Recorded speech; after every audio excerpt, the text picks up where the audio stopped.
Hello and welcome. This is Hena Talati and you are watching It's Tomorrow News. Floods and landslides triggered by the tropical cyclone Seroja in a cluster of islands in southeast Indonesia and East Timor have killed at least 76 people and displaced thousands on Monday.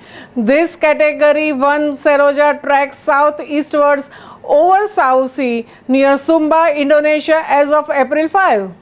The system will strengthen through April 10. The storm's center was about 120 kilometers west-southwest of Timor Island.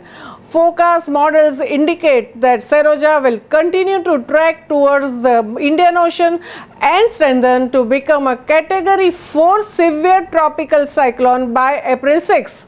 Over 30 people died only in East Timor, the tiny half-island nation of 1.3 million that lies between Indonesia and Australia. Many of the victims are believed to be from the Timor's capital, Dili. The affected area stretched from Flores Island in eastern Indonesia to East Timor. More than 40 people are still missing in Indonesia, and officials warn that death toll could rise further. Torrential rain sparked widespread destruction in the Southeast Asian neighbors, with water from overflowing dams submerging thousands of the homes. The mud and extreme weather have become a serious challenge, and debris piling up has hampered the search and rescue team. The flash floods and landslides that hit Indonesia and neighboring East Timor has turned small communities into a wastelands of mud and uprooted trees. Sparked by the torrential rain, the flood and subsequent landslides has sent thousands fleeing into the shelters as dams overflowed and their homes were submerged. Mud and continued extreme weather have made it difficult for rescue workers to reach the trapped survivors. In Indonesia's remote East Flores, mud have washed over the homes, bridges and roads, while strong waves have prevented search teams from accessing the hardest hit areas.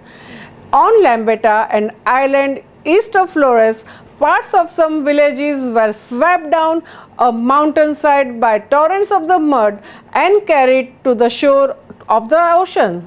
Due to these multiple disasters caused by the torrential rains in eastern Indonesia, mud tumbled down from the surrounding hills onto the dozens of the homes in Lamanel village shortly after midnight on Ardonora Island in East Nusa Tenggara district. Rescuers there recovered 38 bodies and at least 5 people were injured. The bodies of 3 people were recovered after being swept away by the floods in Oyang Bang village, where 40 houses were totally destroyed. Hundreds of people fled submerged homes, some of which were carried off by the floodwaters. In another village, Weburak, 3 people were killed and 7 missing after overnight rains caused rivers to burst their banks, sending muddy water into the large areas of the East Flores district. The death reached high by Monday morning after the rains caused cold lava to tumble down the slopes of Ili volcano and hit several villages. Severe flooding also has been reported in Bima, a town in the neighboring province of West Nusa Tenggara, forcing nearly 10,000 people to flee. Some 2,500 people had been evacuated in East Timor. Hundreds of people were involved in rescue efforts, but distribution of aid and relief was hampered by the power cuts, blocked roads, and remoteness of the area that is surrounded by choppy waters and high waves. Landslides and flash floods are not uncommon across the Indonesia during the rainy season. In January this week, 40 people died when flash floods hit the town of Sumedang in Java.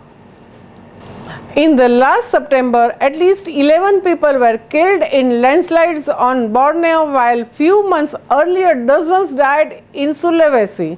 The country's disaster agency has estimated that nearly half of the country's population, some 125 million people, live in the parts of the country at risk of landslides. Seasonal downpours cause frequent landslides and floods and kill dozens each year in Indonesia, a chain of 17,000 islands where millions of people live in mountainous area or near fertile floodplains. In January, 40 people died in 2 landslides in West Java province. The disasters are often caused by deforestation, according to the environmentalists. That's all for now. For more news updates, stay tuned with us. It's Tomorrow News. Hena Talati. For more weather updates like this, and please subscribe our channel.